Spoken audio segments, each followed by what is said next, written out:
4월 2일 목요일 고난주간 네 번째 날 우리가 함께 묵상하실 말씀은 요한복음 19장 28절과 30절 두 절 말씀입니다.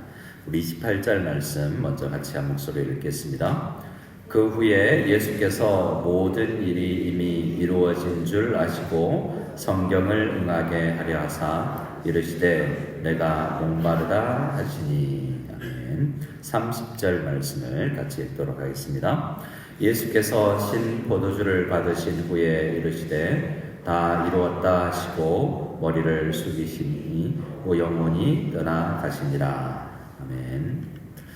오늘 이 새벽에도 우리 구주 예수 그리스도의 십자가를 붙들고 주님 앞에 기도하는 응답이 있는 귀한 새벽이 될 수 있기를 소원합니다. 아멘. 우리는 이 고난주간 가운데 가상칠언 십자가에서 7마디 말씀을 남기신 것을 함께 묵상하고 있는데요. 처음에 주님께서 우리에게 남겨주신 말씀은 용서의 말씀이었습니다. 아버지, 저들이 하는 것을 알지, 저들을 사하여 주시옵소서. 저들이 무지 가운데서 알지 못하는 가운데서 이런 악한 일을 행합니다 라고 용서를 주님께서 기도하셨죠. 그래서 우리도 사실은 서로를 용서하는 것이 옳습니다.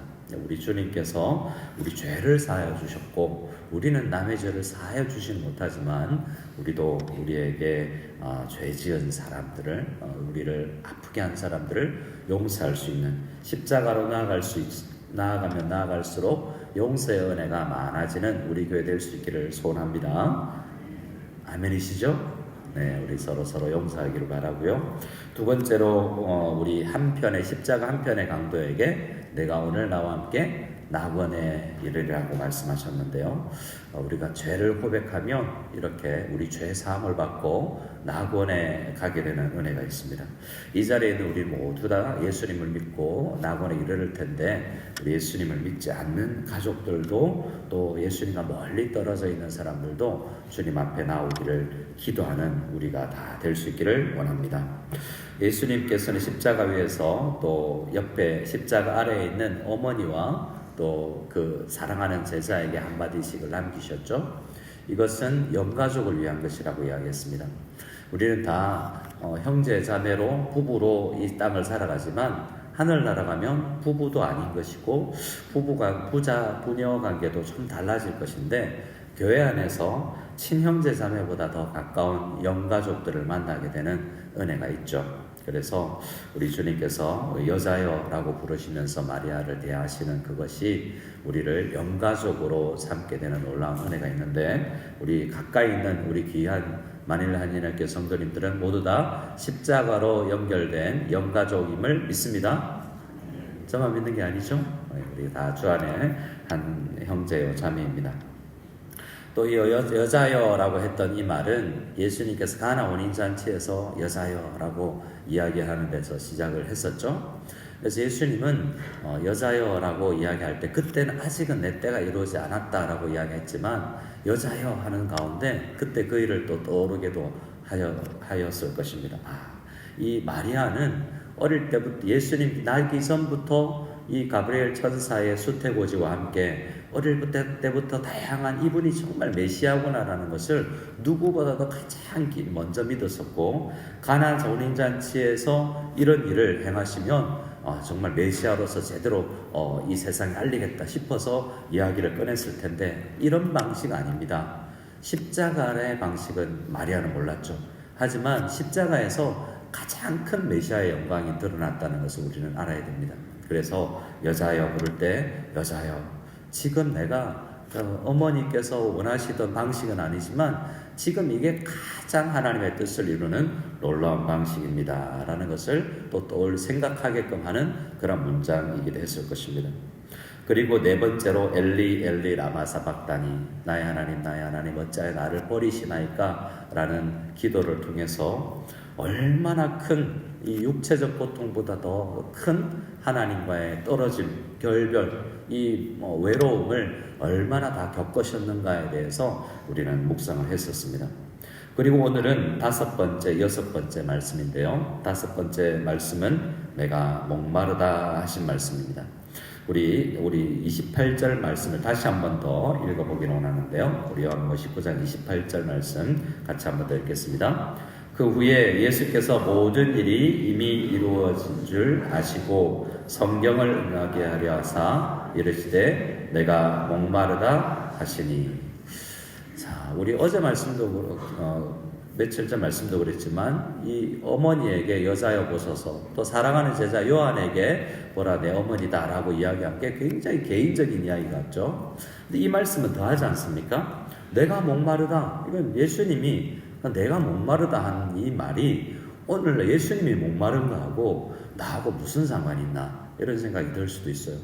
우리도 배고프다, 목마르다, 구경하고 싶다, 어디 가고 싶다 이런 말들을 하는 것이 어떤 의미가 있냐는 거죠. 근데 예수님께서 목마르다 하신 것은 여러 의미가 있겠지만 우리는 예수님이 사람이시구나라는 것을 생각하게 됩니다.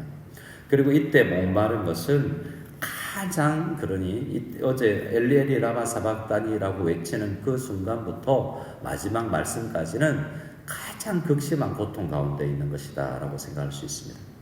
예수님은 어땠습니까? 예수님은 마가 다락방에서 마지막 최후의 만찬하면서 정말 에너지를 다해서 요한복음 13장에서 17장까지 긴 내용을 보면 얼마나 에너지를 다하여서 목요일날 제자들에게 설교를 하고 가르쳐주고 그리고 성찬식을 하시고 또 세족식을 하신 것을 우리가 봅니다. 근데 그 다음날 바로 또 기도의 현장에서 정말 힘이 지나는 기도를 하여서 더 기도할 수 없을 때 천사가 와서 기도를 도와야만 하는 정도로 정말 기진맥진할 정도로 에너지를 다 쏟아서 기도하셨죠. 그리고 군병들에게 잡혀서 빌라도에게 대제사장에게 이렇게 여러 군데로 밤새 다니면서 새벽까지 재판을 받고 채찍질 받고 그리고 능욕을 당하셨어야 됐습니다. 그리고 십자가를 지고 가다가 더 쓰러지고 구레네 사람 시몬이 십자가를 대신 대했을 정도로 지치셨고 십자가에 달리셨고 지금 거의 6시간 동안 피 흘리면서 십자가에 달려 있으셨기 때문에 극도로 육체적으로 탈진 가운데 힘든 가운데 상상할 수 있는, 우리가 그래 상상이나 할 수 있을까요? 수많은 사람들이 엄청난 교통사고를 당하거나 아니면 항암치료 가운데 7차 8차 가운데 넘어가면서 정말 우리가 경험할 수 있는 모든 고통을 경험할 수 있는 그 고통보다 더한 고통 속에서 지금은 목마르다라는 말씀으로 육체의 한계를 드러내시고 있다라고 우리는 볼 수 있습니다. 신학적으로 이런 것을 뭐라고 이야기하냐면 저를 한번 따라해 주실까요? 그리스도의 낮아지심. 개혁주의 신학, 조직 신학 안에서 이 그리스도의 인생을 낮아지심과 높아지심으로 설명을 합니다. 자, 어느 정도로 낮아지시냐면 사람이 되는 것 자체가 비하예요. 하나님에게 있어서 높은 영광을 다 버리고 사람이 된다는 것 자체도, 우리 많이 예를 들지만 우리 사람이 벌레가 되거나 곤충이 되는 것 정도로 사람들이 그냥 짓밟아도 그냥 그 곤충에게 미안한 것, 대부분의 사람은 곤충이나 벌레에 미안한 것이 아니라 내 신발에게 지저분하다고 생각될 정도로 낮아진 것 아니겠습니까? 곤충이 된다는 것은 그 정도로 우리 예수 그리스도께서는 낮아지셨는데요. 게다가 가난한 가정, 게다가 말구에 태어나시면서 가난한 인생을 사시고 또 순환을 당하시고 십자가를 지시고 어디까지 낮아지시냐면 지옥까지 낮아지신다고 해서 십자가가 끝이 아닙니다. 십자가에서 능욕받고 가장 비참한 죽음을 맞이하는 것뿐만 아니라 장사돼서 우리 음부에 이르기까지 하는 정말 이해할 수 없는 그 낮아지심이 무엇이냐면 성도들이 받아야 될 그 어떤 고난도 다 받는다는 것입니다. 우리가 받아야 될 수모를 다 아시는 것이고 성도들이 죄로 인하여서 겪어야 될 모든 것 하나하나를 다 경험하신다는 것이 낮아지심이에요. 우리는 그리스도와의 연합을 통해서 예수님이 낮아지심으로 우리가 당해야 될 고난을 예수님께서 다 겪으셨다라는 것을 우리는 이 내가 목마르다라는 낮아지심에 외치는 말 한마디에서 우리 죄가 남김없이, 우리 어떠한 죄도 다 남김없이 다 이루셨다, 다 갚으시고 형벌을 다 갚으셨다라고 할 수 있습니다. 아담이 실패한 율법의 준수를 예수님께서는 순종하시면서 그 모든 것에 다 하나도 남김없이 다 순종하셨다는 거죠. 고난 중에 우리의 낮아지심은 우리의 위로가 또 되기도 합니다.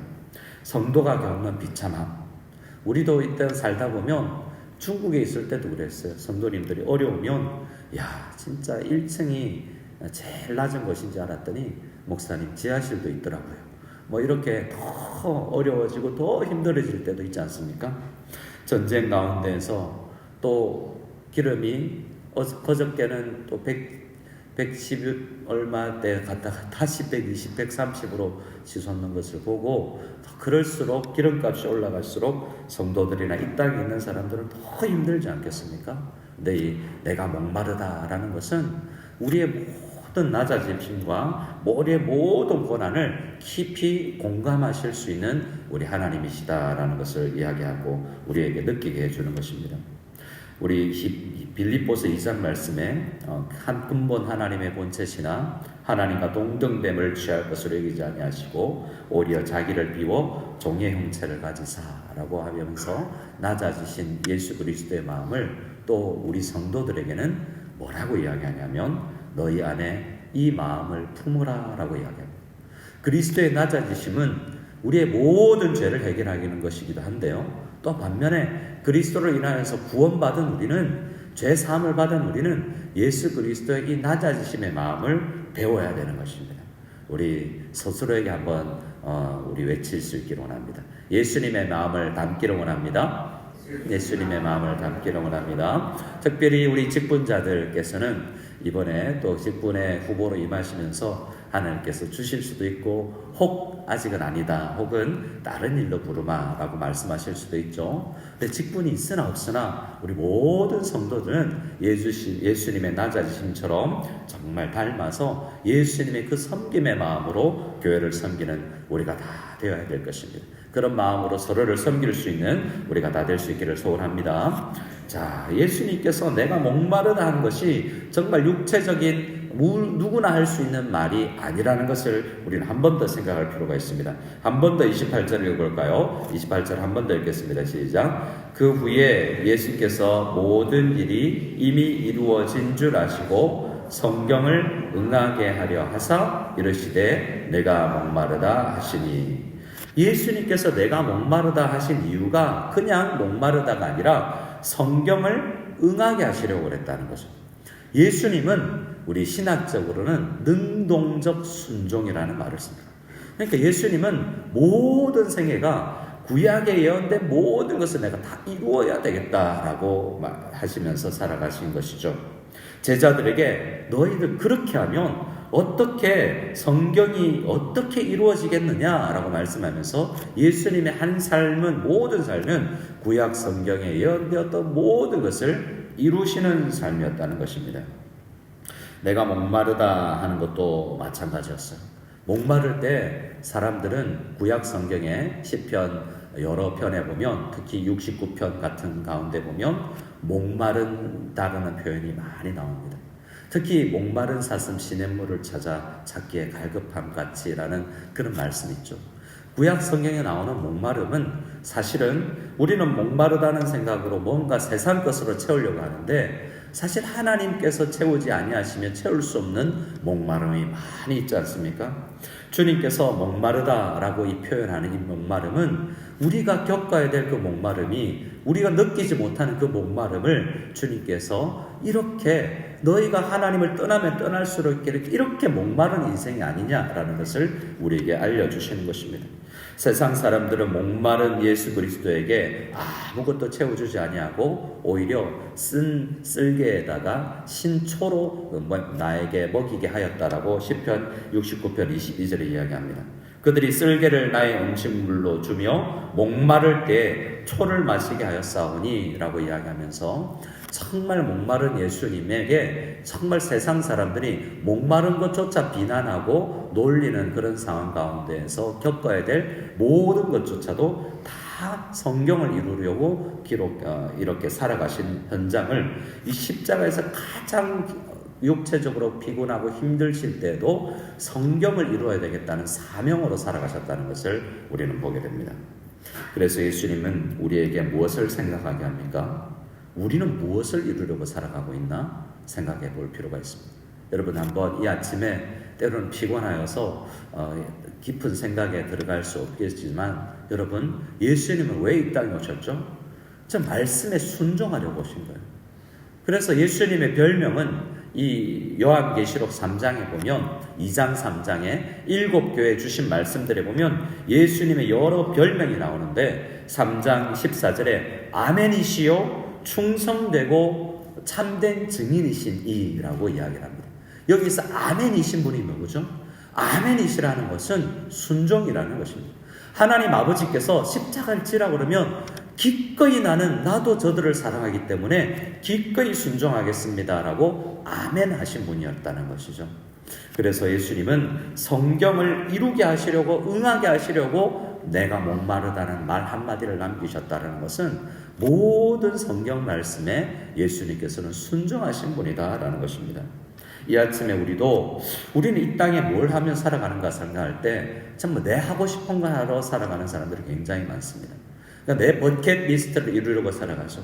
근데 우리는 깊이 신앙생활을 하면 할수록 하나님의 뜻을 이루는 삶을 살고자 합니다. 주기도문을 우리가 조금 이따 할 텐데요. 주기도문이 어떻게 됩니까? 아버지 하나님, 하늘에서 아버지의 뜻이 이루어진 것처럼 이 땅에서도 이루어지게 해 주시옵소서라는 기도잖아요. 하나님의 뜻이 이루어지기를 바라잖아요. 근데 어때요? 이 땅에서도 이루어지기를 바라죠. 이 땅에서 어떻게 하나님의 뜻이 이루어지죠? 자, 저를 한번 따라해 주시겠습니다. 이 땅에서 나를 통해 하나님의 뜻이 이루어집니다. 여러분 생각해 보세요. 우리를 통해서 하나님의 뜻이 이루어지는 것. 나 이거 하나님 뜻 이루어야지라고 생각하지 않은 것도 때로는 지나놓고 나면 하나님의 뜻이 이런 걸 통해서도 하나님께서 이 뜻을 이루셨구나라고 생각하면서 이렇게 쓰임받은 것에 대해서 감사하는 사람이 되게 되는 것입니다. 여러분 요즘에 저는 자녀들을 양육하고 가정생활하면서 우리 가정이 이렇게 나아가는 방향이 옳구나. 어려운 길도 거쳐 나갔지만 이때 그래도 하나님의 뜻이 이루어졌구나. 어려웠지만 힘겨웠지만 하나님의 뜻이 이루어지는 것이구나 라는 것을 생각할 때 은혜가 있습니다. 여러분 하나님의 뜻이 우리를 통해서 이 땅에 하늘에서 천사들의 순종과 예수 그리스도의 순종으로 하나님의 뜻이 이 땅에서 이루어졌죠. 그렇지만 하나님은 우리가 이 기도를 하기를 원하시는 것입니다. 하나님의 뜻이 우리를 통해서 우리 마닐라 한인학교 성도님들의 순종을 통해서 아멘입니다 하는 것을 통해서 하나님의 뜻이 이 땅에 이루어질 수 있기를 간절히 소원합니다. 아멘. 자, 30절을 읽기 전에 29절이 있습니다. 29절을 같이 읽어보겠습니다. 시작. 거기 신포도주가 가득히 담긴 그릇이 있는지라 사람들이 신포도주를 적신 해면을 우물술초에 메어 예수의 입에 대니. 자, 우리가 여러 성경을 보면 예수님께서 십자가에서 쓸개를 탄 신포도주를 마셨습니까? 마시지 않으셨습니까? 마시지 않았다고 알고 있죠. 저도 그렇게 이야기했습니다. 왜냐하면 이런 진통제 역할을 하는 이것조차 받지 않으시면서 모든 죄인들의 남김없이 이 인류의 모든 죄를 다 겪으셔야 되기 때문에 이렇게 진통제조차도 받지 않으시면서 다 겪으셨다고 이야기했어요. 그런데 오늘 말씀에 보면 한참 진행되다가 다시 한번 사람들이 이 신포도주를 예수님의 입에 장대에 매달아서 예수님의 입 가까이 된 것 같습니다. 너무나 고통스럽다라고 생각해서 그랬겠죠. 아니면 놀리는 심정으로 이건 먹어봐라 하는 것처럼 시편 69편 말씀은 그렇게 목마를 때 사람들이 먹지 못해 아니 지금 필요도 없는 지금은 거의 죽음 가까이 갔기 때문에 필요도 없는 그것을 놀리는 형태로 주었다라고 해석할 수도 있어요. 하지만 이 30절 말씀을 보면 이렇게 시작되죠. 예수께서 신포도주를 어떻게 하신 이후에 라고 되어 있습니까? 받으신 거예요. 마시셨다는 거예요? 안 마셨다는 거예요? 이 두 가지 해석이 됩니다. 하나는 예수님께서는 지금은 진통제가 필요 없는 그리고 극도의 아픔에 가면 어떤 몰핀 주사를 하더라도 듣지 않죠. 그리고 지금은 신포도주와 쓸개즙을 먹어도 어떤 고통이 더 가간되지가 않습니다. 그래서 받으셨다라는 것은 오히려 시편 69편 같은 말씀을 이루게 하시려고 마셨다라는 분들, 해석하는 분들도 있고요. 끝까지 마시지 않았다라고 해석하는 분도 있는데, 저는 끝까지 입에 대지만 맛보기는 하시고 이것 안 먹겠다고 거절하셨다고 저는 생각합니다.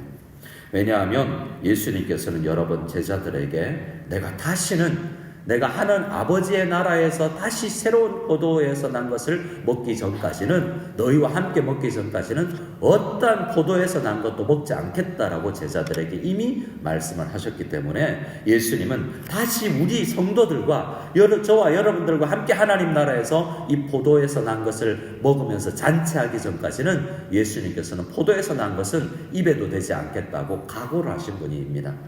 그런 면에서 우리 예수님은 어떤 분이냐면 나실인이었죠. 나실인은 어떤 사람입니까? 포도에서 난 것을 먹지 않고 머리에 삭도를 대지 않으려고, 죽음을 갖까지 하지 않으려고 각오를 하고 살아간 사람들이 나실인이잖아요. 레위지파는 아니지만, 제사장은 아니지만 나 하나님 뜻대로 살고 싶습니다 하고 각오를 하고 산 사람이 나실인이었거든요. 대표적인 나실인이 삼손이었습니다. 삼손은 어떤 인생을 살았죠? 나실인으로 하나님께 바쳐졌지만 그는 포도주 먹고 여자를 가까이 하고 머리에 삭도를 대고 여자에게 꼬임에 당해서 머리를 자르기도 하고 시체를 가까이 한 모든 법을 이긴 사람이었어요. 그런데 그에게 하나님께서 가장 많은 은사를 부어주셨죠. 힘도 주시고 건강도 주시고, 그 건강, 하나님께서 주신 시간과 건강과 재능으로 하나님과 전혀 별개의 삶을 살다가 죽음을 맞이할 그 마지막에 하나님의 뜻에 순종한 사람이 그 삼손입니다. 그러나 우리 주님께서는 삼손이 실패한 모든 것도 다 순종하면서 이루신 분이신 거죠. 그래서 포도주를 마셨다가 아니라 저는 입에 대고 거절하셨다라고 이 본문을 읽어야 된다고 생각합니다. 그러면서 우리가 불순종했던 것, 우리에게 하나님께서 주신 재능과 우리에게 주신 시간과 힘들을 가지고 우리는 얼마나 많이 죄 짓는 줄 아세요? 우리에게 주신 건강으로 우리는 얼마나 많이 죄 짓는 줄 아십니까? 근데 주님께서는 그 모든 우리의 불순종을 대신하여서 순종으로 나아가셨던 것을 오늘 말씀을 통해서 보게 되는 것입니다. 그리고 나서 하나님 아버지께서 하라고 주신 것을 다 이루었다고 6번째로 말씀하시는 것입니다.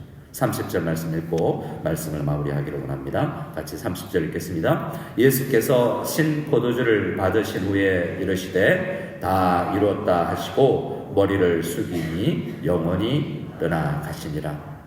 물론 내일 우리가 묵상할 마지막 7번째 말씀은 있는데요, 오늘 요한복음에 이 다 이루었다라는 말씀이 우리에게 일단은 죄사함을 주는 모든 순종을, 죄에 대한 벌을 다 받으셨다라고 우리는 읽어야 됩니다. 그래서 예수님께서 죄지은 한 여자에게 이야기하셨던 것처럼 오늘 다 이뤘다는 것은 우리에게 이런 선포와 마찬가지로 들리게 되어야 됩니다. 내 죄 사함을 받았느니라. 너의 믿음이 너를 구원하였으니 이제 평안히 가라 라고 하는 말씀이 다 이루었다는 말씀에서 우리에게 선포되는 것입니다. 여러분, 죄 때문에 두려워하지 마시고 우리는 죽어도 죄 때문에 죽지 않는 것입니다.